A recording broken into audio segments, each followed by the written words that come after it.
اعوذ باللہ من الشیطان الرجیم بسم اللہ الرحمن الرحیم یا ایہا الذین آمنوا لا تحرموا طیبات ما احل اللہ لکم ولا تعتدوا ان اللہ لا يحب المعتدین صدق اللہ العظیم۔ شرائع سماویہ میں کھانے پینے کی چیزوں میں حلت و حرمت، تحلیل و تحریم جو ہے یہ بہرحال ایک اہم موضوع ہے۔ یہ موضوع آپ کو یاد ہوگا سورہ بقرہ سے چل رہا ہے مسلسل، کہ مشرکانہ اوہام کی وجہ سے ان کے ہاں بہت سی چیزوں کے بارے میں نسل بعد نسل کچھ چیزیں ذہنوں میں بیٹھ گئی تھیں کہ یہ چیزیں حرام ہیں، اور یہ کہ اس قسم کی چیزیں جو ہیں پھر ذہنوں سے، دلوں سے، مزاجوں سے نکلنے میں بہت وقت لیتی ہیں اور بار بار جو ہے اس کی طرف توجہ دلانی پڑتی ہے۔ فرمایا یا ایھا الذین آمنوا، اہل ایمان، لا تحرموا طیبات ما احل اللہ لکم، نہ حرام ٹھہرا لو ان پاکیزہ چیزوں کو جنہیں اللہ نے تمہارے لیے حلال ٹھہرایا ہے، ولا تعتدوا، اور حد سے تجاوز نہ کرو۔ یہ بھی ہوتا ہے کہ کچھ لوگ اپنے تقویٰ کے جوش میں اور بہت زیادہ نیکی کے جذبے میں بھی بہت سی چیزیں کہ جو حلال ہیں ان کو اپنے اوپر حرام کر بیٹھتے ہیں۔ ان اللہ لا يحب المعتدین، یقیناً اللہ تعالی حد سے تجاوز کرنے والوں کو پسند نہیں کرتا۔ وَكُلُوا مِمَّا رَزَقَكُمُ اللَّهُ حَلَالًا طَيِّبًا، کھاؤ ان چیزوں میں سے جو تمہارے رب نے تمہیں دی ہیں، اللہ نے دی ہیں، جو حلال بھی ہیں طیب بھی ہیں، حلال ہوں قانونی طور پر، صاف ستھری ہوں، پاک ہوں۔ وَاتَّقُوا اللَّهَ الَّذِي أَنتُم بِهِ مُؤْمِنُونَ، اور اس اللہ کا تقوی اختیار کیے رکھو کہ جس پر تمہارا ایمان ہے۔ لا یؤاخذکم اللہ باللغو فی ایمانکم، یہ قسموں کے سلسلے میں سورہ بقرہ میں بھی بات آئی تھی، اب آخری حکم آ رہا ہے۔ اللہ تعالیٰ مؤاخذہ نہیں کرے گا تم سے تمہاری قسموں میں سے جو لغو ہوتی ہیں، بغیر کسی مقصد کے، بغیر کسی ارادے کے، واللہ باللہ تکیہ کلام کے طور پر استعمال کرنا جو عربوں کی خاص عادت تھی اور آج تک ہے۔ تو اس کو ظاہر بات ہے کوئی نہیں سمجھتا کہ یہ قسم کھا رہا ہے، یہ تو گویا کہ ان کا تکیہ کلام ہے، تو اس پر مؤاخذہ نہیں ہے۔ وَلَٰكِن يُؤَاخِذُكُم بِمَا عَقَّدتُّمُ الْأَيْمَانَ، لیکن اللہ مؤاخذہ کرے گا ان چیزوں پر کہ جو تم نے قسم باندھی ہے، عقدتم، اب اس میں تاکید باب تفعیل ہے، پورے اہتمام کے ساتھ تم نے ایک بات طے کی ہے اور اس پر قسم کھائی ہے۔ فَكَفَّارَتُهُ، اب اگر ایسی قسم کو توڑنا ہو تو اس کا ایک کفارہ ہے۔ فَكَفَّارَتُهُ إِطْعَامُ عَشَرَةِ مَسَاكِينَ مِنْ أَوْسَطِ مَا تُطْعِمُونَ أَهْلِيكُمْ، اس کو کھانا کھلانا ہے 10 مساکین کو، محتاج کو، وہ اوسط کھانا کہ جو تم اپنے گھر والوں کو کھلاتے ہو۔ او کسوتہم، یا پھر ان کو کوئی کپڑا دینا ہے۔ او تحریر رقبہ، یا تیسری شکل یہ ہے کہ کسی غلام کو آزاد کرنا ہے۔ فمن لم یجد، اور اگر کسی کے پاس ان تینوں کی کوئی صورت موجود نہ ہو، کوئی بالکل فقیر ہے اور بالکل اس کے پاس کچھ نہیں ہے، مفلس ہے، فصیام ثلاثۃ ایام، تو 3 دن کے وہ روزے رکھے۔ ذالک کفارۃ ایمانکم اذا حلفتم، یہ کفارہ ہے تمہاری قسموں کا جبکہ تم وہ قسم کھا بیٹھو۔ واحفظوا ایمانکم، اور اپنی قسموں کی حفاظت کرو۔ کذالک، اس کا مطلب یہ نہیں کہ لازماً ان کو برقرار رکھو، یعنی کہ قسم اگر ایسی ہے کہ جو کھولنی ہے، توڑنی ہے، جذبات میں کھا بیٹھے ہیں تو کفارہ دو، یہ بھی اس کی حفاظت میں آ گیا۔ واحفظوا ایمانکم کذالک یبین اللہ لکم آیاتہ لعلکم تشکرون، اس طرح اللہ تعالیٰ تمہارے لیے اپنی آیات کو واضح فرما رہا ہے تاکہ تم شکر کرو، حق ادا کرو۔ یا ایھا الذین آمنوا، اب یہ شراب اور جوئے کے بارے میں بھی آخری حکم۔ یا ایھا الذین آمنوا انما الخمر والمیسر والانصاب والازلام رجس من عمل الشیطان فاجتنبوہ لعلکم تفلحون، اہل ایمان، یقیناً شراب اور جوا اور بت اور پانسے یہ سب گندے کام ہیں، شیطان کے عمل میں سے ہیں۔ فاجتنبوہ، تو اس سے بچ کر رہو، لعلکم تفلحون، تاکہ تم فلاح پاؤ۔ تو شراب اور جوا تو پہلے بھی آ چکا ہے، لیکن انصاب اور ازلام وہ تقسیم کرتے تھے پانسوں کے ذریعے سے اور پھر ازلام کے ذریعے سے، ان کا وہ بھی ایک جوئے کی قسم بن جاتی تھی۔ تو ان تمام چیزوں کو جو ہے رجس من عمل الشیطان قرار دیا۔ انما یرید الشیطان ان یوقع بینکم العداوۃ والبغضاء، یقیناً شیطان تو یہ چاہتا ہے کہ ان چیزوں کے ذریعے سے تمہارے اندر دشمنی اور بغض پیدا کر دے۔ یہ بہت اہم بات ہے کہ شراب کے نشے میں بھی انسان چونکہ اپنا ہوش اور شعور کھو بیٹھتا ہے، تو اب اسے کچھ معلوم نہیں کیا بکواس اس نے کی ہے، کیا کر رہا ہے، اس سے بھی یہ ہے کہ بہت سے جھگڑے شروع ہو جائیں گے، فساد شروع ہو جائے گا۔ آپ کو معلوم ہے کہ بہت بڑے بڑے راز جو ہیں اس زمانے میں، بڑی بڑی حکومتوں کے، امپائرز کے، سپر پاورز کے، وہ شراب کے نشے میں جو ہیں وہ چرا لیے جاتے ہیں اور وہ راز نکل جاتے ہیں۔ تو اللہ تعالیٰ یہ ان چیزوں سے تمہیں بچانا چاہتا ہے، اور شیطان چاہتا ہے کہ تمہارے مابین عداوت اور بغض پیدا کر دے۔ اسی طریقے سے جوئے میں بھی چونکہ آدمی دیکھ رہا ہے، وہ کچھ اس نے ہارا، پھر کچھ اور ہارا، پھر کچھ اور ہارا، ایک وقت آتا ہے کہ پھر وہ برسٹ ہو جاتا ہے غصے میں اور وہ آگ بگولا ہو جاتا ہے، اس لیے کہ ظاہر بات ہے اسے نظر آ رہا ہے کہ جو مجھ سے جیت رہا ہے وہ کسی محنت کی وجہ سے نہیں جیت رہا ہے۔ اگر تو کوئی محنت ہو، کوئی کوشش ہو، کسی نے کمایا ہو، تو ظاہر بات ہے اسے انسان گرج نہیں کرتا کہ ٹھیک ہے اس نے محنت کی ہے اور اس نے مجھ سے یہ مزدوری لی ہے یا مجھ سے یہ کمائی حاصل کی ہے۔ لیکن یہ کہ ایک وقت آتا ہے کہ پھر جواری جو ہے وہ آپے سے باہر ہو جاتا ہے۔ انما یرید الشیطان ان یوقع بینکم العداوۃ والبغضاء فی الخمر والمیسر، شیطان تو یہ چاہتا ہے کہ اس شراب اور جوئے کے ذریعے سے تمہارے اندر، تمہارے مابین دشمنی اور بیر پیدا کر دے، اور اس سے بھی آگے وہ یصدکم عن ذکر اللہ وعن الصلاۃ، اور یہ کہ تمہیں روکے رکھے اللہ کی یاد سے اور نماز سے۔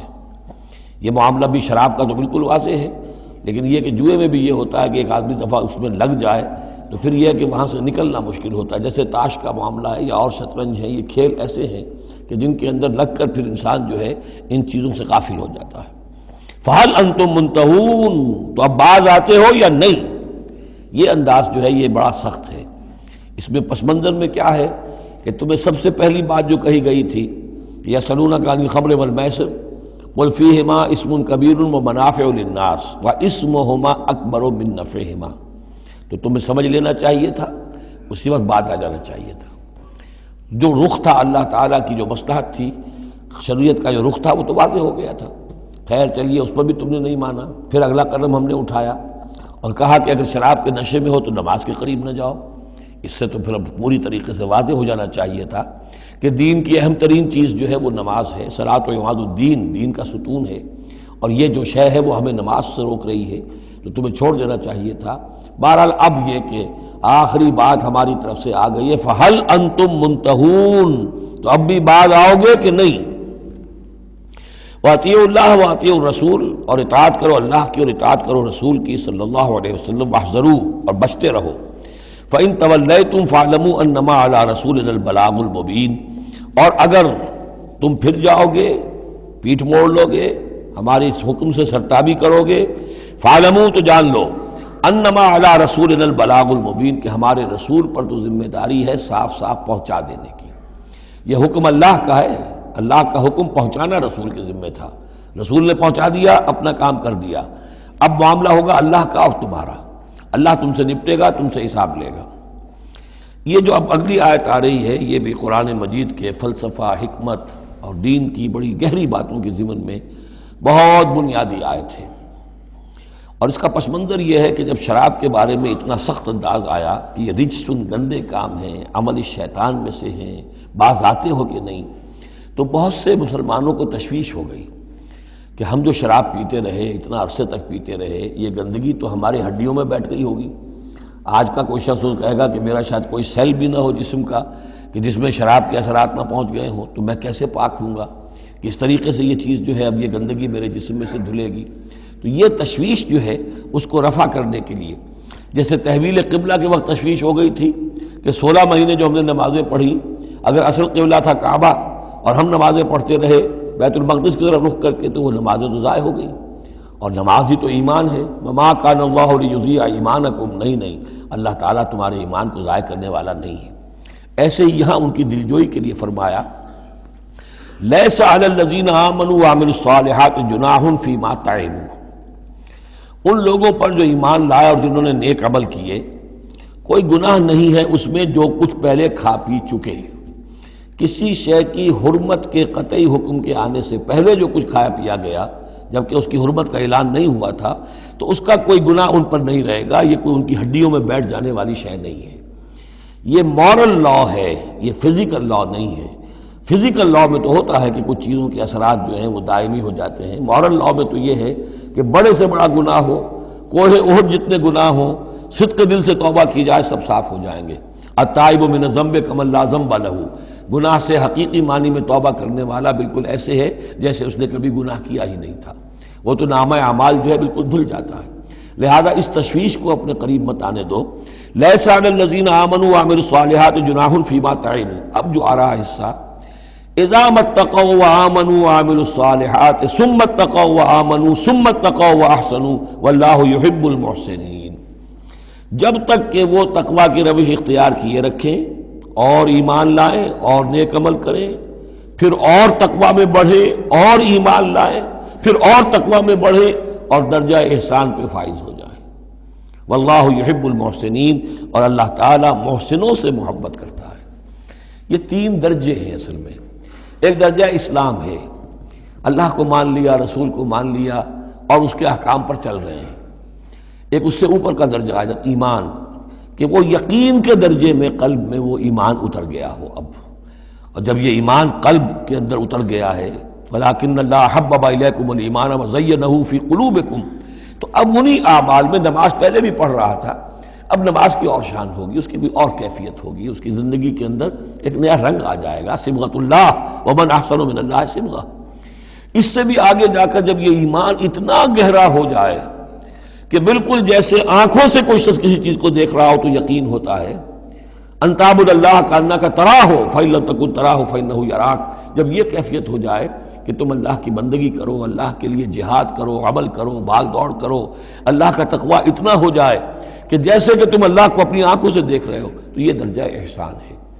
حدیث جبرائیل کے جس کو کہا گیا ام السنہ، جیسے سورہ فاتحہ ام القرآن، اساس القرآن، ایسے حدیث جبرائیل ہے ام السنہ، اور ام السنہ میں یہ ساری بات آئی ہے کہ حضرت جبرائیل انسانی شکل میں حضور کی خدمت میں آئے، صحابہ کا مجمع تھا، وہاں انہوں نے سوال کیے، اخبرنی عن الاسلام، مجھے بتائیے اسلام کیا ہے۔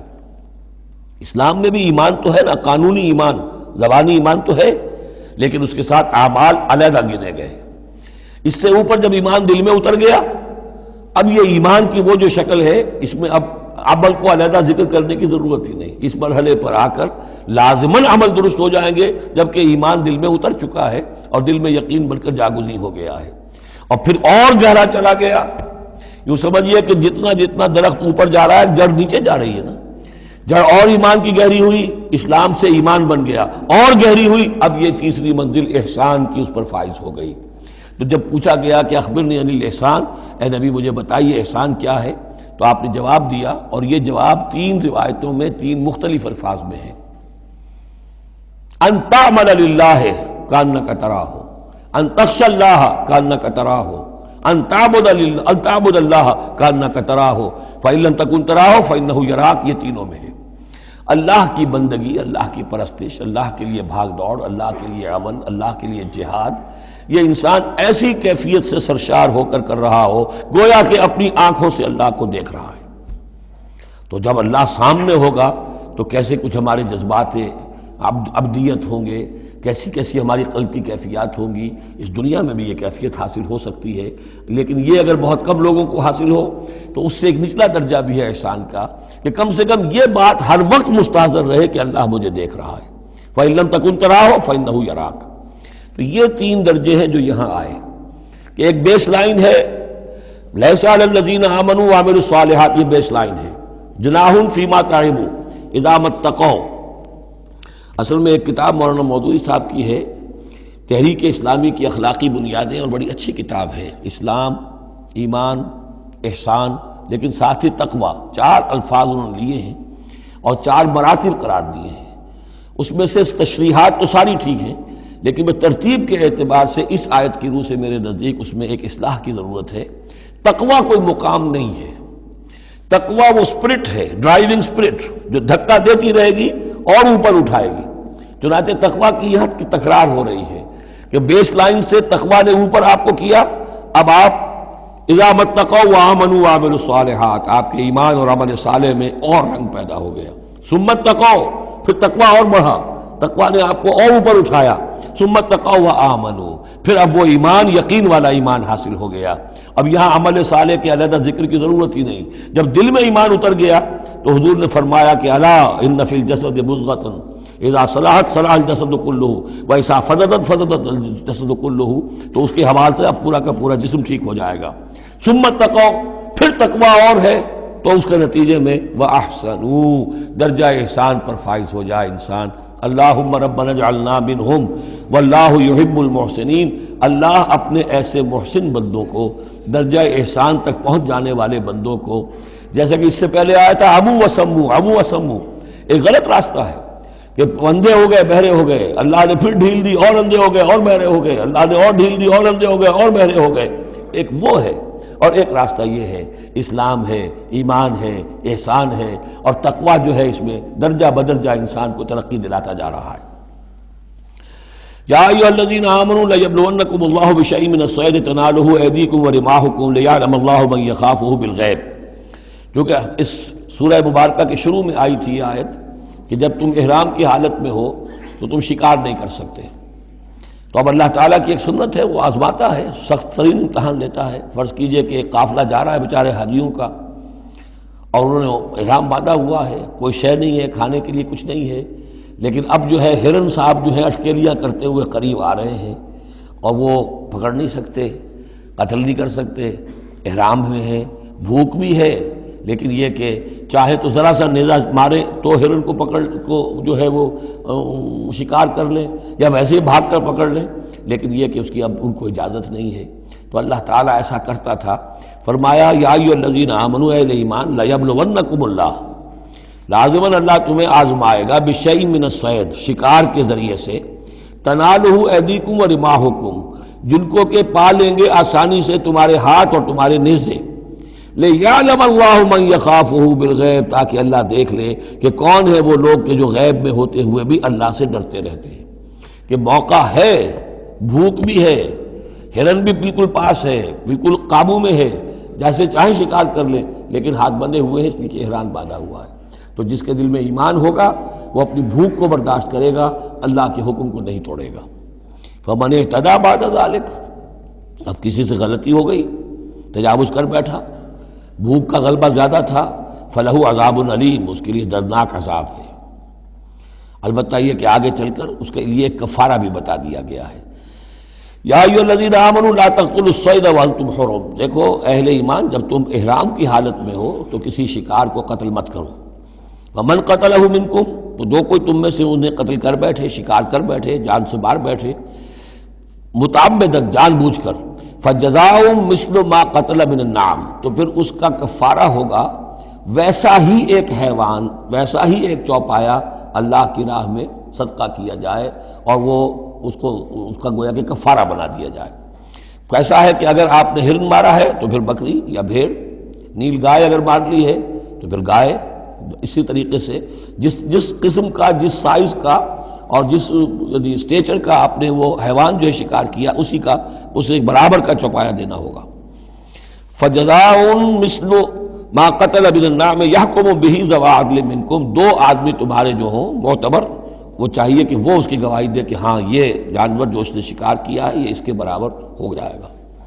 ہدیم بالغ الکعبہ، اور یہ ہدی ہوگی اب یہ جانور، کعبے تک اس کا پہنچنا ہے، کعبے کی نظر ہوگا یہ، او کفارۃ، یا پھر اس کا ایک کفارہ اور بھی ہے، طعام و مساکین، کچھ مساکین کو کھانا کھلانا، صدقہ فطر کے حساب سے ہے یہ جو فقہا نے لکھا ہے، او عدل ذالک صیامن، یا اتنے ہی روزے رکھنا۔ وہ بھی دیکھنا ہوگا کہ جانور جو تھا، بکری تھی، ہرن تھا، کتنے آدمی اس کو کھا سکتے تھے، اتنے آدمیوں کو کھانا کھلاؤ، یا پھر اتنے دن کے جو ہے وہ عدل ذالک صیامن روزے رکھو، لیذوق وبال امرہ، تاکہ وہ اپنے کیے کا کی سزا جو ہے وہ پالے۔ عفا اللہ عما سلف، اللہ معاف کر چکا ہے جو کچھ کے پہلے ہو چکا۔ ومن عادا، لیکن جو پھر ابھی دوبارہ کرے گا، اعادہ کرے گا، فینتقم اللہ منہ، تو اللہ تعالیٰ اس سے انتقام لے گا۔ واللہ عزیز ذو انتقام، اور یقیناً اللہ تعالیٰ زبردست ہے، انتقام لینے والا، بدلہ لینے والا۔ احل لکم صید البحر وطعامہ متاعا لکم، البتہ یہ کہ اگر کشتیوں کے ذریعے سے، جہازوں کے ذریعے سے حاجی لوگ آ رہے ہوں تو ان کے لیے چھوٹ ہے، وہ احرام کی حالت میں بھی جو مچھلی ہے اس کا شکار کر سکتے ہیں۔ احل لکم صید البحر، سمندر کا، دریا کا جو شکار ہے وہ تمہارے لیے حلال کیا گیا، وطعامہ متاعا لکم وللسیارہ، اور اس کا جو دریا کا کھانا ہے وہ تمہارے لیے بہت اچھا جو ہے فائدے کی چیز ہے اور سب مسافروں کے لیے۔ اور آج آپ کو معلوم ہے کہ یہ سی فوڈ جو ہے یہ دنیا میں کس قدر یعنی اب معروف بھی ہے، محبوب بھی ہے، مقبول بھی ہے، اور بہت سی برائیوں سے اور بیماریوں سے بچانے والا بھی ہے۔ سی فوڈ یہ تو اب ایک بڑا سمجھیے کہ پوری دنیا کے اندر غذا کا ایک نیا خزانہ ہے کہ جو سامنے آیا لوگوں کے۔ تو فرمایا وَطَعَامُهُ مَتَاعًا لَكُمْ وَلِلسَّيَّارَةِ، اس کا جو طعام ہے جو سمندر کے اندر اللہ نے پیدا کیا ہوا ہے، مچھلیاں ہیں یا اور کوئی اسی طریقے کی اللہ نے تمہارے لیے کھانے کی چیزیں پیدا کی ہیں۔ وَحُرِّمَ عَلَيْكُمْ صَيْدُ الْبَرِّ مَا دُمْتُمْ حُرُمًا، لیکن خشکی پر شکار کرنا تمہارے لیے جب تک کہ تم احرام میں ہو حرام کر دیا گیا۔ وَاتَّقُوا اللَّهَ الَّذِي إِلَيْهِ تُحْشَرُونَ، اور اللہ کا تقوی اختیار کیے رکھو جس کی طرف کہ تمہیں لازماً جمع کر دیا جائے گا، لے جائے جاؤ گے گھیراؤ کر کے۔ جعل اللہ الکعبۃ البیت الحرام قیاما للناس، اللہ تعالیٰ نے کعبے کو جو بیت الحرام ہے، بزرگی والا گھر ہے، اسے لوگوں کے قیام کا باعث بنا دیا ہے۔ والشہر الحرام، اور شہر حرمت والا شہر بھی اللہ تعالیٰ نے معین کیا ہے۔ والہدیہ، اور قربانی کے جانور ان کا بھی ذکر ہو چکا ہے اس سورت کے شروع میں۔ والقلائد، اور وہ جانور جن کے گلوں میں پٹے ڈال دیے گئے ہوں نشانی کے طور پر کہ یہ کعبے کے لیے ہدی کے جانور ہیں، یہ سب اللہ تعالیٰ کی طرف سے ہے، اس کی توثیق ہو رہی ہے۔ یعنی یہ کوئی تمہاری جاہلیت کی روایات نہیں ہے، یہ چیزیں جو ہیں کعبے کی حرمت اور عظمت، اسی طریقے سے شہر حرام، اسی طریقے سے ہدی کے جانور، اور وہ کہ جن کے گلوں میں پٹے پڑے ہوئے ہوں ہدی کے جانور ہونے کے اعتبار سے۔ ذالک لتعلموا ان اللہ یعلم ما فی السماوات و ما فی الارض، یہ اس لیے کہ تم اچھی طرح جان لو کہ اللہ تعالیٰ کو آسمانوں اور زمین کی ہر شے کا علم حاصل ہے۔ ان اللہ بکل شیء علیم، اللہ تعالیٰ ہر چیز کا علم رکھتا ہے۔ اس کے مقابلے میں 4 چیزیں آئیں گی جو ان کے ہاں حرام ہو گئی تھی، ان کو پھر کہا جا رہا کہ اس کے لیے کوئی سند نہیں ہے کتاب میں موجود، وہ بعد میں آئیں گی۔ اعلموا ان اللہ شدید العقاب، جان لو کہ اللہ تعالیٰ سزا دینے میں بہت سخت ہے۔ وان اللہ غفور الرحیم، اور اللہ غفور اور رحیم بھی ہے، یعنی اس کی تو دونوں شانیں ہیں۔ اب تم دیکھو کہ تم اپنے آپ کو کس شان کے ساتھ متعلق کر رہے ہو، کس کا مستحق بنا رہے ہو، اس کی عقوبت کا یا اس کی رحمت اور مغفرت کا۔ ما علی الرسول الا البلاغ، ہمارے رسول پر سوائے پہنچا دینے کی کوئی ذمہ داری نہیں، باقی ساری ذمہ داری اب تمہاری ہے۔ واللہ یعلم ما تبدون وما تکتمون، اور اللہ جانتا ہے جو کچھ کہ تم ظاہر کرتے ہو اور جو کچھ کہ تم چھپاتے ہو۔ قل لا يستوي الخبيث والطيب، اے نبی کہہ دیجئے ناپاک اور پاک برابر نہیں ہو سکتے۔ ولو اعجبك کثرت الخبیث، چاہے ناپاک شے کی کثرت جو ہے وہ تمہاری آنکھوں کو اچھی لگے۔ آدمی تو چاہتا ہے بہتات ہونی چاہیے بس ہر چیز کی، ناجائز حرام سے آیا ہوا مال ہو جمع ہو گیا ہے اچھا لگے گا آپ کو، ہے خبیث ہو۔ تو خبیث اور طیب برابر نہیں ہو سکتے، چاہے کثرت جو ہے خبیث کی وہ جو آنکھوں کو چکا چوندھ تو کرتی ہے، نظر کو خیرہ کرتی ہے، چمک تہذیب حاضر کی۔ فاتقوا اللہ یا اولی الالباب لعلکم تفلحون، تو اللہ کا تقوی اختیار کرو اے ہوش مندو تاکہ تم فلاح پاؤ۔ یا ایھا الذین آمنوا لا تسألوا عن اشیاء ان تبد لکم تسؤکم، اہل ایمان ان چیزوں کے بارے میں سوال نہ کرو کہ وہ اگر تم پر کھول دی جائیں، واضح کر دی جائیں تو تمہیں اچھی نہیں لگیں گی، تمہیں بری لگیں گی۔ بعض چیزوں کی طرف سے اللہ تعالیٰ نے خود خاموشی اختیار کی ہوتی ہے، خام خواہ سوال کر کر کے اور اس کو اپنے اوپر جو ہے ذمہ داری کو بڑھا لینا، یہ بھی ایک جو خاص قسم کی مذہبی ذہنیت ہوتی ہے، کھودنے کریدنے کی اور بال کا کھال اتارنے کی، اس کا نتیجہ یہ نکلتا ہے۔ چنانچہ حج کے بارے میں جب آیت نازل ہوئی وَلِلَّهِ عَلَى النَّاسِ حِجُّ الْبَيْتِ مَنِ اسْتَطَاعَ إِلَيْهِ سَبِيلًا، یہ سورہ آل عمران میں ہم پڑھ آئے ہیں۔ تو ایک صاحب کھڑے ہو گئے کہ حضور کیا ہر سال فرض ہے؟ حضور نے سوال سن لیا لیکن سنا انسنا کر دیا، دوسری طرف رخ کر لیا۔ اب وہ ادھر تشریف لے آئے، حضور کیا ہر سال فرض ہے؟ حضور نے پھر جو ہے اس سے اغماض برتا، پھر آپ نے رخ موڑ لیا، تیسری مرتبہ پھر آپ ناراض ہوئے کہ دیکھو اگر میں ہاں کہہ دوں تو قیامت تک کے لیے ہر سال حج فرض ہو جائے گا۔ جس چیز کے اندر اللہ تعالیٰ نے اجمال رکھا ہے اس میں تمہاری اس میں بہتری ہے، جو شخص ہر سال کر سکتا ہو کرے، لیکن یہ کہ فرضیت جو ہے اس کے ساتھ ہر سال کی قید اللہ نے نہیں لگائی۔ تم سوال کر کے اپنے لیے تنگی پیدا کر لو، جیسے وہ گائے کے بارے میں کیسا رنگ ہو اور کیا اس کی عمر ہو اور کیسی گائے ہو، یہ ساری چیزیں اسی طرح کی ہیں۔ لیکن یہ کہ ان تسألوا عنہا حین ینزل القرآن تبد لکم، اگر تم سوال کرو گے جبکہ ابھی قرآن کا نزول جاری ہے تو وہ ظاہر کر دی جائے گی۔ اللہ تعالیٰ نے اپنی حکمت کے تحت اس کے اوپر پردے ڈالے ہوئے ہیں. وہ سمجھتا ہے کہ اس میں تمہارے لیے تنگی ہو جائے گی، بہت زیادہ ہو جائے گا، لیکن اگر سوال کرو گے تو پھر وہ ظاہر کر دی جائے گی. عفی اللہ عنہا، اللہ تعالیٰ نے اس میں درگزر سے کام لیا ہے، تو پر نرمی کی ہے. یہ کسی نسیان کی وجہ سے نہیں ہے، بھول کی وجہ سے نہیں ہے، غلطی کی وجہ سے نہیں ہے، معاذ اللہ. واللہ غفور رحیم، غفور حلیم، اللہ غفور ہے اور حلم والا ہے. قد سألها قوم من قبلکم ثم اصبحوا بها کافرین، تم سے پہلے کی قوم یہ اہل کتاب جو ہے اسی قسم کے سوال کرتے رہے اور پھر یہ کہ وہ اس کے انکار کرنے والے بن گئے. اب یہاں وہ چار چیزیں بھی آ رہی ہیں کہ جو ان کے ہاں بہت زیادہ مقدس ہو گئی تھی. ما جعل اللہ من بحیرۃ ولا صائبۃ ولا وسیلۃ ولا حام. وہاں کیا تھا؟ جعل اللہ الکعبۃ البیت الحرام قیاما للناس والشہر الحرام والہدی والقلائد. یہ چار چیزیں ان کی توثیق ہو گئی کہ یہ تو واقعتاً اللہ کی شریعت کے اجزاء ہیں، ان کا احترام اور ان کی حرمت کو بلوز رکھنا لازم ہے. یہ چار چیزیں یہ تمہارے جاہلیت کے دور کے جو مشرکانہ اوہام ہیں ان کی یادگاریں ہیں، اس کے لیے اللہ کی طرف سے کوئی سند نہیں. ان چیزوں کے بارے میں بہت سے اقوال ہیں، لیکن میں یہاں آپ کو پڑھ کر سنا رہا ہوں کہ جو حضرت سعید ابن مسیب رحمۃ اللہ علیہ کی تفسیر صحیح بخاری میں جو ان الفاظ کی آئی ہے وہ مولانا شبیر احمد عثمانی صاحب نے اپنے حواشی میں نقل کی ہے. بحیرہ جس جانور کا دودھ بتوں کے نام کر دیتے تھے کوئی اپنے کام میں نہ لاتا تھا. صائبہ جو جانور بتوں کے نام پر ہمارے زمانے کے سانڈ کی طرح چھوڑ دیا جاتا تھا. وسیلہ جو اونٹنی مسلسل مادہ بچہ جنے درمیان میں نر بچہ پیدا نہ ہو اسے بھی بتوں کے نام پر چھوڑ دیتے تھے. حامی نر اونٹ جو ایک خاص عدد سے جفتی کر چکا ہو اسے بھی بتوں کے نام پر چھوڑ دیتے تھے. تو ان کو چھوڑ دیتے تھے کہ اب یہ کسی کوئی ان کو ہاتھ نہ لگائے، کوئی ان سے استفادہ نہ کرے، نہ ان کا گوشت کھایا جا سکتا ہے، نہ ان سے کوئی خدمت لی جا سکتی ہے، یہ محترم ہو گئے. تو اس کے لیے فرمایا ما جعل اللہ من بحیرۃ ولا صائبۃ ولا وصیلۃ ولا حام ولکن الذین کفروا یفترون علی اللہ الکذب. بلکہ یہ تو وہ لوگ جنہوں نے کفر کیا وہ افتراء کرتے رہے ہیں، جھوٹ گھڑتے رہے ہیں، اللہ کے ذمے یہ باتیں لگاتے رہے ہیں. واکثرهم لا یعقلون، ان کی اکثریت جو ہے وہ عقل سے عاری ہے. وَإِذَا قِيلَ لَهُمْ تَعَالَوْا إِلَىٰ مَا أَنزَلَ اللَّهُ وَإِلَى الرَّسُولِ، اور جب ان سے کہا جاتا ہے آؤ اس چیز کی طرف جو اللہ نے نازل فرمائی اور آؤ اللہ کے رسول کی طرف. بمصطفیٰ برسا خیش را کے دی ہم اوست، اگر بہو نہ رسیدی تمام بولا بیست. قالوا حسبنا ما وجدنا علیہ آباءنا، وہ کہتے ہیں ہمارے لیے وہ کافی ہے جس پر ہم نے اپنے آباء و اجداد کو پایا ہے. ان کی روایت یہی ہے، ان کی رسومات یہی تھیں، وہ کوئی جاہل تھوڑا ہی تھے. آج تمہیں عقل آئی ہے، تم نے دین سمجھا ہے، یہ ہمارے بزرگ جو ہیں یہ اتنے عرصے سے یہ کام کرتے چلے آ رہے ہیں. یہی باتیں آج بھی آپ سنتے ہیں. کسی رسم کو آپ کہیں کہ بھائی کوئی سند نہیں ہے اس کی دین میں، نہ کہیں صحابہ کے یہاں اس کا وجود تھا، لیکن یہ کہ کوئی چھوڑنے کو تیار نہیں ہے.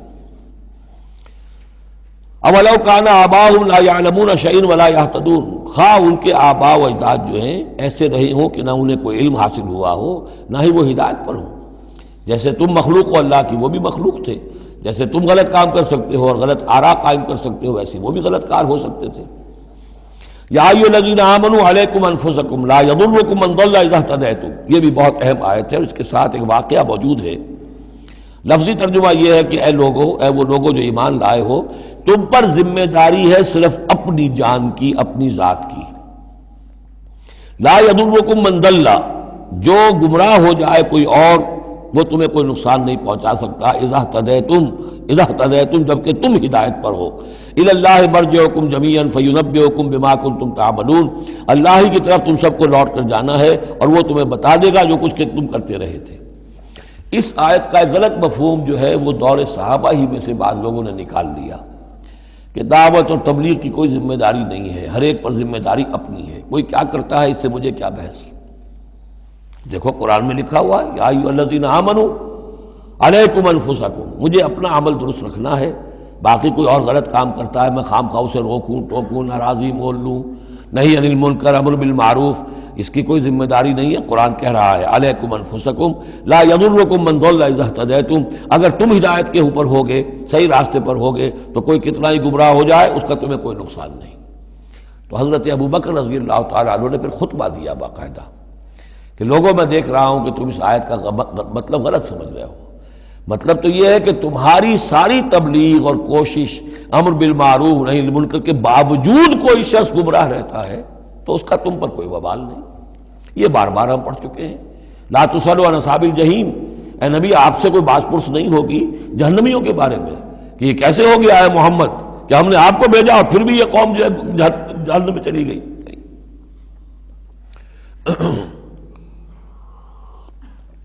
لیکن جہاں تک دعوت، تبلیغ، نصیحت، نہی عن المنکر، امر بالمعروف، یہ فرائض میں سے ہے.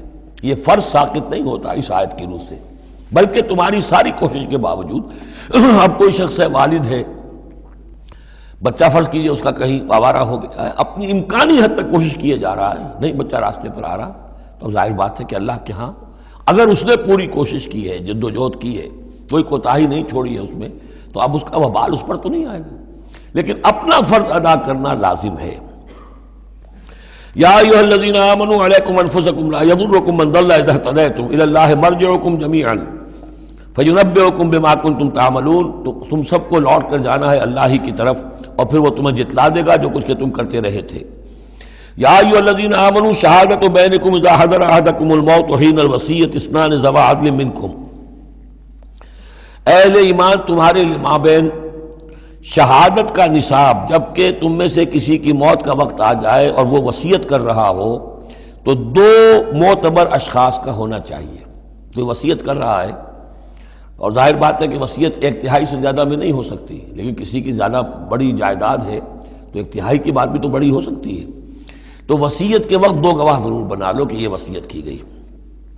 او آخران من غیرکم، اور وہ جو گواہ ہیں وہ تمہارے لوگوں میں سے ہونے چاہیے، خاندان میں سے، اس آبادی میں سے، قبیلے میں سے، جو معروف ہوں، جانتے ہوں. او آخران من غیرکم، لیکن ایک شکل ہو سکتی ہے ان انتم ضربتم فی الارض، اگر تم زمین میں سفر پر نکلے ہوئے ہو اور وہاں موت کی، فاصابتکم مصیبت الموت، وہاں سفر کی حالت میں تم پر موت کا یہ واقعہ جو ہے یہ واقع ہو جاتا ہے، یہ مصیبت موت واقع ہو جاتی ہے. اس صورت میں او آخران من غیرکم، تو دو گواہ ہو سکتے ہیں، وہ تمہارے غیر بھی ہو سکتے ہیں، کسی غیر قوم کے، غیر قبیلے کے. لیکن یہ کہ بہرحال جب عام حالات میں اپنے گھر میں، اپنی بستی میں، اپنے خاندان ہی میں رہتے ہوئے جبکہ کوئی شخص انتقال کر رہا ہے تو اسے وصیت میں گواہ اپنے لوگوں میں سے، رشتہ داروں میں سے، قرابت داروں میں سے دو معتبر آدمیوں کو بنانا چاہیے. تحبسونہما من بعد الصلاۃ، اب اس کے بعد جب یہ کہ اس کا انتقال ہو گیا تو اب یہ کہ وصیت کا مسئلہ آئے گا. لوگ پوچھیں گے کیا واقعی یہ وصیت جو ہے اس شخص کی ہے؟ تو اب ان دونوں کو روکو، کھڑا کرو، من بعد الصلاۃ، نماز کے بعد. مسجد ہے، نماز پڑھی ہے، اب وہ دونوں کھڑے ہو جائیں. فیقسمان باللہ، پھر انہیں چاہیے کہ اللہ کی قسم کھائیں. ان ارتبتم، اگر تمہیں کوئی ان کے بارے میں شک ہو کہ کہیں یہ وصیت کو بدل نہ دیں، کہیں ان سے غلطی نہ ہو جائے، تو کھلوا لو. حلف کی بنیاد پر وہ اپنا جو ہے وہ وہاں پر شہادت دیں گے. اور پھر انہیں کہنا چاہیے لا نشتری بہ ثمنا، ہم اس کی کوئی قیمت وصول نہیں کریں گے، کوئی ناجائز فائدہ اس سے نہیں اٹھائیں گے. ولو کان ذا قربا، چاہے کوئی قرابت داری کا معاملہ ہو، کسی کے حق میں ہم کوئی ناانصافی نہیں کریں گے. ولا نکتم شہادت اللہ، اور نہیں ہم چھپائیں گے اللہ کی گواہی کو. اب گواہی جو ہے اتنی عظیم شے ہے کہ شہادت اللہ کہا گیا، اللہ کی گواہی، اللہ کی طرف سے امانت ہے. انا اذا لمن العاصمین، اگر ہم ایسا کریں گے تو ہم یقیناً گناہ گار ہوں گے. فإن عثر على انہم استحقا اسما، پھر اگر یہ خبر ہو، یہ شک ہو، یہ اطلاع ملے کہ ان دونوں نے تو گناہ کمایا ہے، جھوٹ بولا ہے، حلفیہ بیان بھی غلط دیا ہے، وصیت میں ترمیم کی ہے، وصیت کو بدل دیا ہے، اس کے باوجود کہ نماز کے بعد حلف اٹھا کر یہ بات کر رہے ہیں. آخر انسان ہے، ہر معاشرے میں ہر طرح کا انسان ہر وقت موجود رہتا ہے. فآخران یقومان مقامہما، تو اب دو اور لوگ کھڑے ہوں جو کہ ان کی جگہ پر اب کھڑے ہوں. من الذین استحق علیہم العریان، کہ جن کے حق کو تلف کیا ہے ان پہلوں نے. وہ کھڑے ہوں گے اب کہ ہمارا حق یہ لوگ تلف کر رہے ہیں، وصیت کے اندر انہوں نے خیانت کی ہے۔ فیقسمان باللہ، اب وہ قسم کھائیں گے اللہ کی، لشہادتنا احق من شہادتہما، ہماری گواہی زیادہ حق ہے، برحق ہے، صحیح ہے، درست ہے ان کی گواہی سے، وما اعتدینا، اور ہم نے ہرگز کوئی زیادتی نہیں کی ہے، انا اذا لمن الظالمین، یقیناً اس صورت میں ہم ظالم ہوں گے۔ ذالک ادنا، یہ طریقہ کار قریب تر ہے اس سے، ان یاتوا بالشہادۃ علی وجہہا، کہ لوگ شہادت کو بالکل صحیح فیس ویلیو پر پیش کریں، کیونکہ انہیں یہ معلوم ہوگا کہ ہم نے جھوٹی قسم کھا بھی لی، تب بھی جو دوسرا فریق ہے وہ بھی اگر قسم اٹھا گیا تو ہماری وہ جھوٹی قسم جو ہے وہ بھی ضائع ہو جائے گی، لہذا وہ پھر اس کی ہمت نہیں کریں گے۔ یہی معاملہ ہے کہ جو آئے گا، اگر کوئی کسی شخص کو اپنی بیوی کے اوپر شک ہے، شک کیا اس نے دیکھا ہے بدکاری کرتے ہوئے، تو وہ اگر 4 مرتبہ قسم کھا کر کہے کہ جو میں کہہ رہا ہوں میں نے دیکھا ہے اور اس نے یہ بدکاری کی ہے، تو وہ 4 گواہوں کے برابر ہو جائے گی ایک شخص کی گواہی۔ لیکن یہ کہ اس کا جواب بھی یہ ہے کہ بیوی بھی اگر 4 مرتبہ قسم کھا کر کہہ دے کہ یہ جھوٹ بول رہا ہے، مجھ پر تہمت لگا رہا ہے، تو اس کی جو گواہی ہے وہ ساقط ہو جائے گی۔ تو یہ دونوں طرف سے اللہ تعالیٰ نے بیلنس کیا ہے کہ تاکہ یہ دونوں امکانات موجود رہیں۔ ذالک ادنیٰ ان یاتوا بالشہادۃ علی وجہہا، یہ قریب تر ہے، اس سے مناسب تر ہے کہ لوگ گواہی جو ہے وہ صحیح شکل میں پیش کریں، اور یخافوا ان ترد ایمان بعد ایمانہم، کہ انہیں یہ خوف رہے کہ قسمیں جو ہیں لوٹا دی جائیں گی، الٹی کر دی جائیں گی ان کی قسموں کے بعد۔ واتقوا اللہ واسمعوا، اور ڈرتے رہو اور سنتے رہو اور سن رکھو، واللہ لا یہدی القوم الفاسقین، اللہ ایسے فاسقوں کو ہدایت نہیں دیتا۔ اب یہ آخری 2 رکوع جو ہے سورہ مبارکہ کے، اس میں جو ایک نقشہ کھینچا گیا ہے وہ حضرت مسیح علیہ السلام اور ان کے ساتھ اللہ تعالیٰ کا ایک مخاطبہ اور مکالمہ قیامت کے دن کا، اور اس کے پس منظر میں یہ گویا کہ پوری ایک داستان ایک نئی شان سے سامنے آتی ہے۔ یوم یجمع اللہ الرسل، اس دن کا تصور کرو جس دن اللہ تعالیٰ تمام رسولوں کو جمع کرے گا۔ فیقول ماذا اجبتم، اور پوچھے گا آپ لوگوں کو کیا جواب ملا تھا، آپ کی قوموں نے کیا معاملہ کیا آپ کے ساتھ۔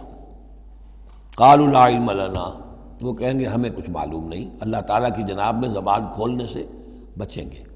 انک انت علام الغیوب، اللہ تو سب کچھ جاننے والا ہے، غیبوں کا جاننے والا ہے، علام الغیوب ہے، تمام چھپی باتوں کا جاننے والا ہے، تیرے تجھ پر منکشف ہے۔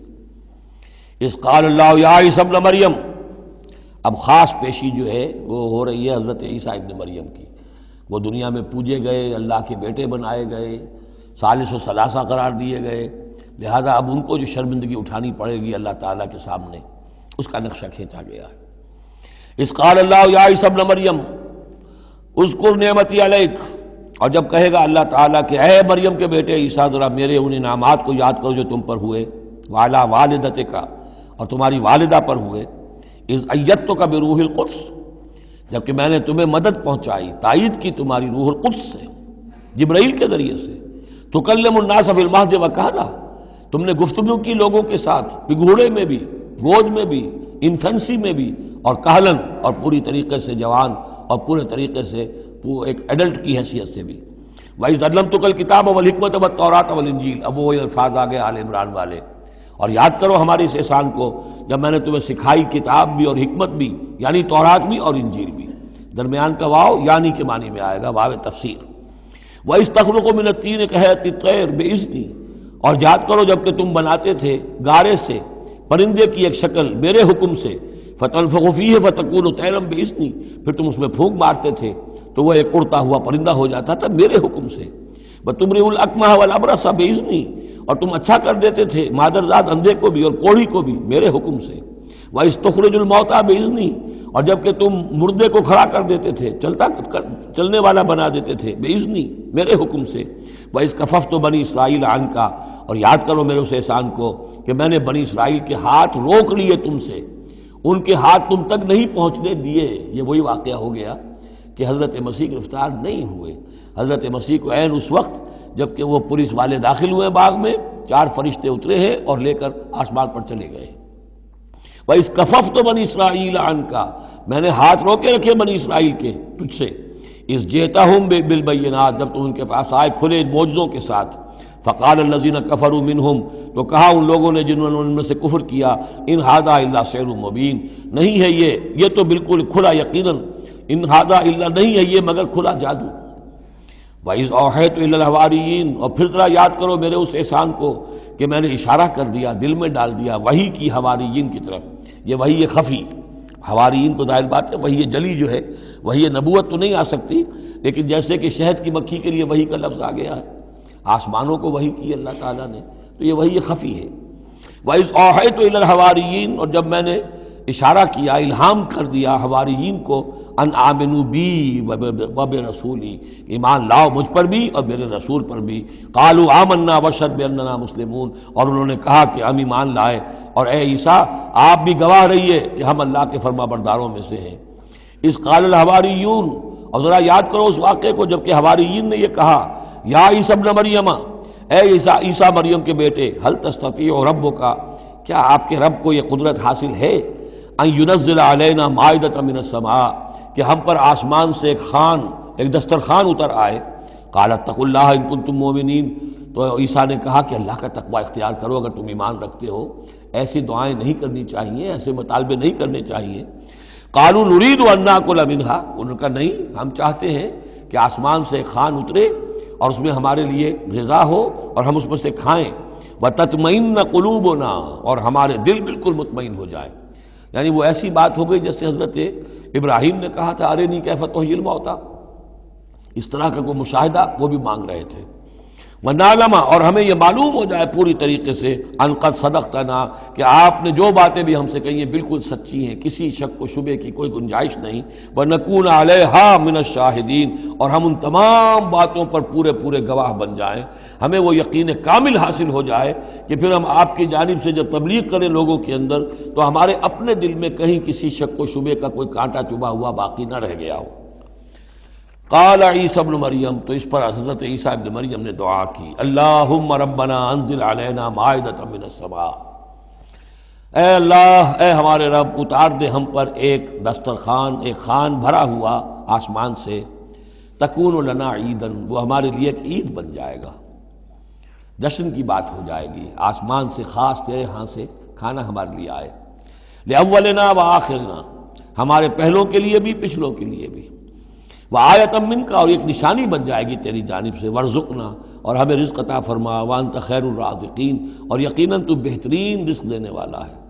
قال اللہ نے جواباً ارشاد فرمایا، انی منزلها علیکم، ٹھیک میں نازل کر دوں گا وہ تم پر، فمن یکفر بعد منکم، لیکن پھر اس کے بعد جو کوئی کفر کی روش اختیار کرے گا، فانی اعذبہ عذابا لا اعذبہ احد من العالمین، تو پھر اس کو میں وہ عذاب دوں گا جو تمام جہانوں میں کسی اور کو نہیں دوں گا۔ یعنی جب اس طرح کا خرق عادت کوئی چیز دکھا دی جائے، کھلا معجزہ، پھر رعایت نہیں ہوتی۔ چنانچہ قوموں کا معاملہ یہی تھا، قوم سمود نے مطالبہ کیا حضرت صالح علیہ السلام سے کہ ابھی اس چٹان میں سے ایک گابن جو اونٹنی برآمد ہو جانی چاہیے، وہ اونٹنی جو ہے برآمد ہو گئی، لیکن اب رعایت نہیں تھی۔ اب اگر ایمان نہیں لاؤ گے تو اب کہہ دیا گیا چند دن ہے تم بس ہو گئے، اب اس کے بعد ختم ہو جاؤ گے، اس لیے کہ اس قسم کی نشانیاں دکھانے کے بعد پھر وہ رعایت نہیں رہتی، مہلت ختم ہو جاتی ہے۔ یہ بات بہت تفصیل سے آئے گی سورہ شعراء میں کہ اے نبی یہ جو آپ سے نشانیاں مانگ رہے ہیں اور ہم نہیں دکھا رہے، یہ ان کی خیر خواہی میں، اگر جس قسم کی نشانی یہ مانگ رہے ہیں وہ ہم دکھا دیں گے تو ان کی مہلت ابھی ہمیں ختم کرنی ہوگی، پھر ان کو مزید رعایت نہیں دی جا سکے گی۔ اور اس قسم کے معجزے دیکھ کر پہلے بھی کوئی ایمان نہیں لایا، نہ یہ لائیں گے۔ اندر جو فساد ہے نیت کا وہ کہاں انہیں ماننے دے گا۔ نہ قوم صالح نے مانا، حالانکہ ان کو اپنی نگاہوں کے سامنے انہوں نے ایسا معجزہ دیکھ لیا۔ حضرت عیسیٰ کے معجزوں کو یہودیوں نے نہیں مانا، جادو قرار دیا۔ تو معجزے سے ایمان تو کوئی لایا نہیں سوائے وہ جادوگر جو تھے حضرت موسیٰ علیہ السلام سے جن کا مقابلہ ہوا تھا۔ باقی یہ کہ عام قوم جو ہے، فرعون تو ایمان نہیں لایا، فرعون کے جو درباری ہیں وہ ایمان نہیں لائے۔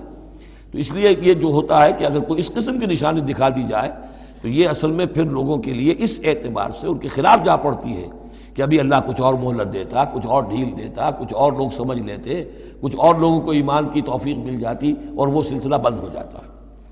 قال اللہ انی منزلها علیکم فمن یکفر بعد منکم، میں نازل تو کر دوں گا تم پر وہ، لیکن پھر اس کے بعد جو کوئی بھی تم میں سے کوئی کفر کی روش اختیار کرے گا، ناشکری کرے گا، فَإِنِّي أُعَذِّبُهُ عَذَابًا لَا أُعَذِّبُهُ أَحَدًا مِنَ الْعَالَمِينَ، تو پھر اس کو عذاب وہ دوں گا جو تمام جہانوں میں کسی اور کو نہیں دوں گا۔ وَإِذْ قَالَ اللَّهُ يَا عِيسَى ابْنَ مَرْيَمَ، اب یہ آخری ڈراپ سین ہے اس کا اور بہت سخت ہے یہ، اور جب کہے گا اللہ تعالیٰ اے مریم کے بیٹے عیسیٰ، أَأَنْتَ قُلْتَ لِلنَّاسِ اتَّخِذُونِي وَأُمِّيَ إِلَٰهَيْنِ مِن دُونِ اللَّهِ، کیا تم نے کہا تھا لوگوں سے کہ مجھے اور میری ماں کو بھی الہ بنا لینا، معبود بنا لینا اللہ کے سوا، تم نے کہا تھا؟ قال سبحانک، حضرت عیسیٰ فرمائیں گے، عرض کریں گے اللہ تو پاک ہے، ما یکون لی ان اقول ما لیس لی بحق، میرے لیے کیسے ممکن تھا کہ میں وہ بات کہتا جس کے کہنے کا مجھے کوئی حق حاصل نہیں۔ ان کنت قلتہ فقد علمتہ، اگر میں نے وہ بات کہی ہوتی تو پروردگار وہ تیرے علم میں ہوتی۔ تعلم ما فی نفسی، تو جانتا ہے جو کچھ میرے جی میں ہے، ولا اعلم ما فی نفسک، میں تو نہیں جانتا جو تیرے جی میں ہے، انک انت علام الغیوب، یقیناً تو تمام غیبوں کا جاننے والا ہے، حقیقت تیری نگاہ کے سامنے تو موجود ہے۔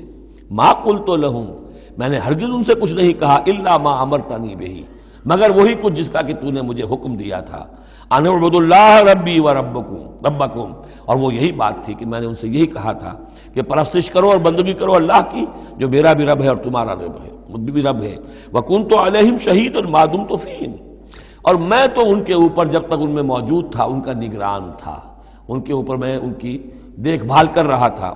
یہاں یہ خبردار ہونا نگرانی کرنے کے معنی میں ہے، وکنت علیہم شہیدا ما دمت فیہم فلما توفیتنی، جب تو نے مجھے اٹھا لیا، اب یہاں بھی توفیتا موت کے معنی میں نہیں ہے، انی متوفی کا، وہ یاد رکھ لیجیے ساری بحث جو میں کل کر چکا ہوں، جب تو نے مجھے اٹھا لیا، کنت انت الرقیب علیہم، تو اس کے بعد تو ظاہر ہے کہ تو ہی نگران تھا ان پر، وانت علی کل شیء شہید، اور یقیناً تو ہر چیز پر نگران ہے، ہر چیز پر گواہ ہے، ہر چیز سے باخبر ہے۔ ان تعذبہم فانہم عبادک،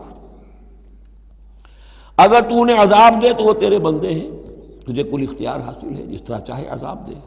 وَإِن تَغْفِرْ لَهُمْ، اور اے اللہ اگر تو انہیں بخش دے، فَإِنَّكَ أَنْتَ الْعَزِيزُ الْحَكِيمُ، تو تو زبردست ہے، حکمت والا ہے۔ یہ بہترین انداز ہے، میں درخواست بھی ہے، معافی کی درخواست بھی ہے، وہ اپنی شفقت رافت نوع انسانی کے حق میں انبیاء کے اندر جو ہوتی ہے، لیکن اس سے آگے بڑھ کے بھی نہیں کہہ سکتے۔ مقام عبدیت یہی ہے، العبد عبد وان ترقى والرب رب وان تنزل، اختیار تیرا ہے۔ ان تعذبہم فانہم عبادک، اے اللہ تو اگر انہیں عذاب دے تو تیرے بندے ہیں، تیری مخلوق ہیں۔ وان تغفر لہم، اور اگر تو معاف فرمانا چاہے تو تجھ سے تو کوئی بات پرس نہیں کر سکتا، کوئی جواب طلبی نہیں کر سکتا کہ تو نے کیسے معاف کر دیا۔ وان تغفر لہم فانک انت العزیز الحکیم، تجھے ہر اختیار حاصل ہے، تو زبردست ہے، حکمت والا ہے۔ قال اللہ ھذا یوم ینفع الصادقین صدقہم، اللہ فرمائیں گے، اب جیسے میں نے ڈراپ سین کہا تھا، یہ پوری پیشی جو ہے اس کا آخری نقشہ کیا ہوگا، اللہ فرمائے گا یہ آج کا دن وہ ہے جس دن سچوں کو ان کی سچائی فائدہ پہنچائے گی۔ قال اللہ ھذا یوم ینفع الصادقین صدقہم، ان کا صدق ان کے حق میں مفید ہوگا۔ لہم جنات تجری من تحتہا الانہار خالدین فیہا ابدا، ان کے لیے باغات ہیں جن کے دامن میں ندیاں بہتی ہوں گی، ان میں وہ ہمیشہ ہمیش رہیں گے، فیہا ابدا۔ رضی اللہ عنہم ورضوا عنہ، اللہ ان سے راضی ہو گیا اور وہ اللہ سے راضی ہو گئے۔ یہ آخری مقام ہے، رضامندی باہمی، اللہ تم سے راضی، تم اللہ سے راضی۔ رضی اللہ عنہم ورضوا عنہ، ذالک الفوز العظیم، اور یہی ہے بہت بڑی کامیابی۔ للہ ملک السماوات والارض، اللہ ہی کے لیے ہے آسمانوں اور زمین کی بادشاہی، وما فیہن، اور جو بھی ان سب میں ہے اس کی بادشاہی، اس کا اختیار اسی کے ہاتھ میں ہے، وہو علی کل شیء قدیر، اور وہ ہر چیز پر قادر ہے۔ یہاں اللہ کے فضل و کرم سے سورہ انعام، سورہ مائدہ ختم ہوئی، نوٹ کر لیجئے سورہ نساء پر پہلی منزل ختم ہو گئی تھی، سورہ مائدہ پر مکی اور مدنی جو سورتوں کے گروپ سے ان کا پہلا گروپ ختم ہو گیا۔ ایک مکی سورت سورہ فاتحہ، اگرچہ حجم میں بہت چھوٹی، مانن بہت عظیم، پورے قرآن کے ہم وزن، وَلَقَدْ آتَيْنَاكَ سَبْعًا مِنَ الْمَثَانِي وَالْقُرْآنِ الْعَظِيمِ، یہ سورہ ہجر میں آیت پڑھیں گے اور اس کے بارے میں یہی رائے ہے مفسرین کی کہ یہ سورہ فاتحہ کے بارے میں.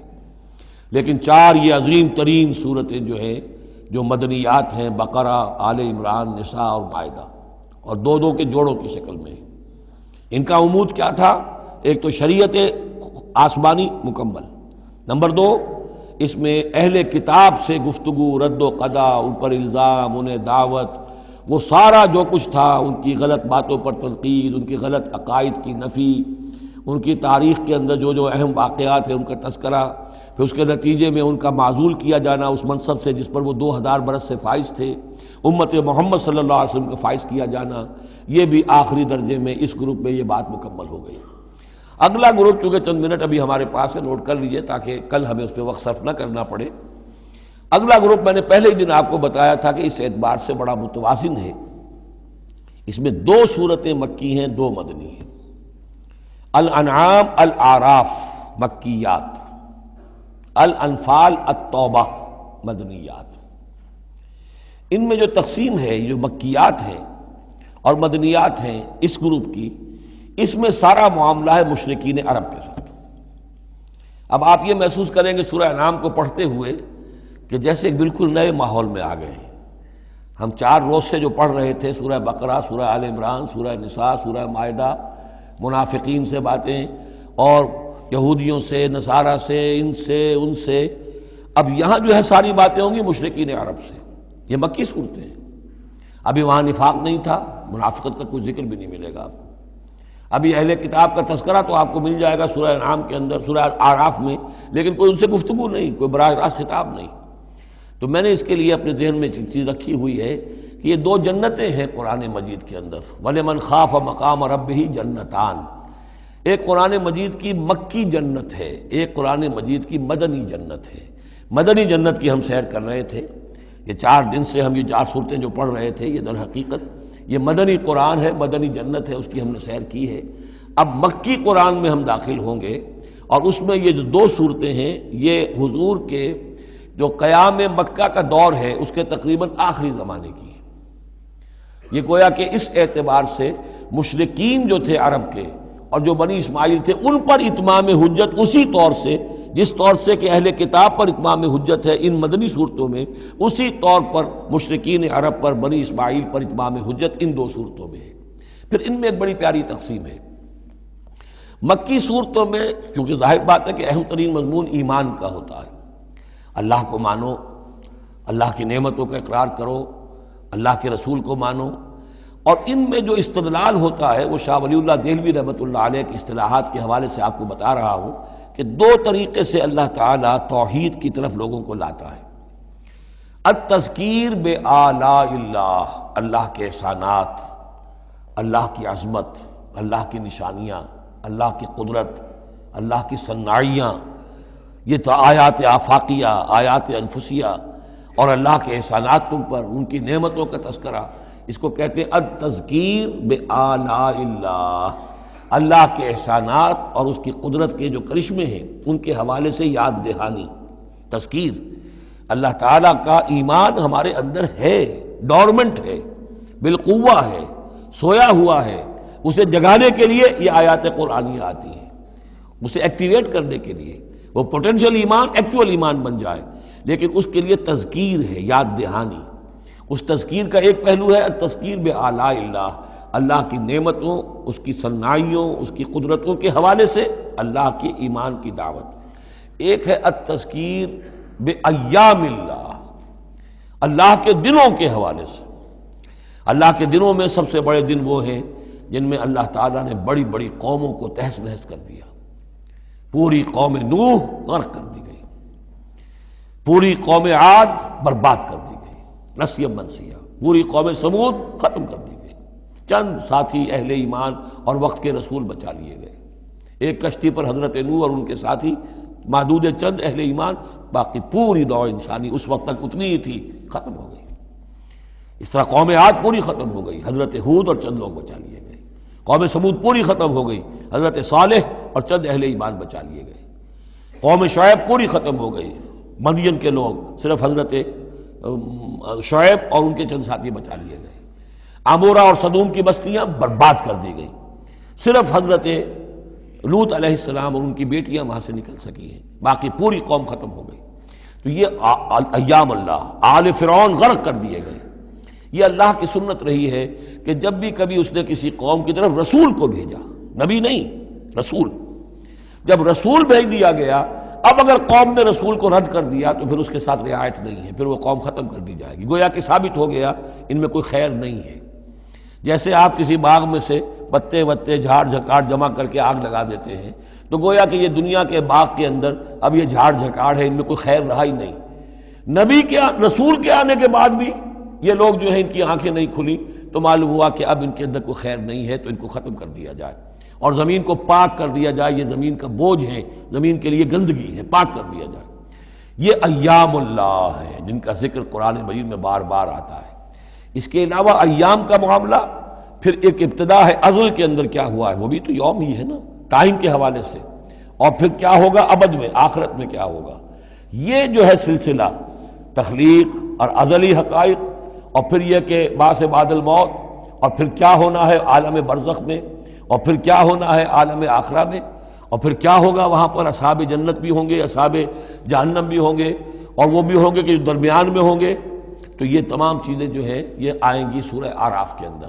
تو یہ تقسیم ہے توحید کے موضوع پر، یہ دونوں صورتیں بہت جامع، لیکن اول سورہ انعام کے اندر التذکیر بآلاء اللہ، اور ثانیاً سورہ اعراف اس میں آئے گی التذکیر بایام اللہ، اس کا سب سے بڑا مضمون جو ہے وہ اس پر مشتمل ہے۔ انشاءاللہ تعالی کل ہم اس کا مطالعہ شروع کریں گے، اور اس کے بارے میں ایک روایت یہ بھی ہے اس سورہ انعام کے بارے میں کہ یہ پوری سورت ایک ہی وقت میں نازل ہوئی ہے۔ سورہ بقرہ کی آیات مختلف اوقات میں نازل، سورہ مائدہ اسی طریقے سے، لیکن یہ سورت پوری کی پوری بیک وقت نازل ہوئی ہے، اور الفاظ یہ آتے ہیں کہ 70,000 فرشتوں کے جلوں میں حضرت جبرائیل علیہ السلام اس سورت کو لے کر اترے ہیں، اور یہ پوری سورہ انعام ایک ہی نشست میں، یوں سمجھیے ایک ہی تنزیل کے اندر یہ جوں کی تو اسی طرح پوری کی پوری اتری ہے۔ بارک اللہ لی ولکم فی القرآن العظیم ونفعنی وإیاکم بالآیات والذکر الحکیم۔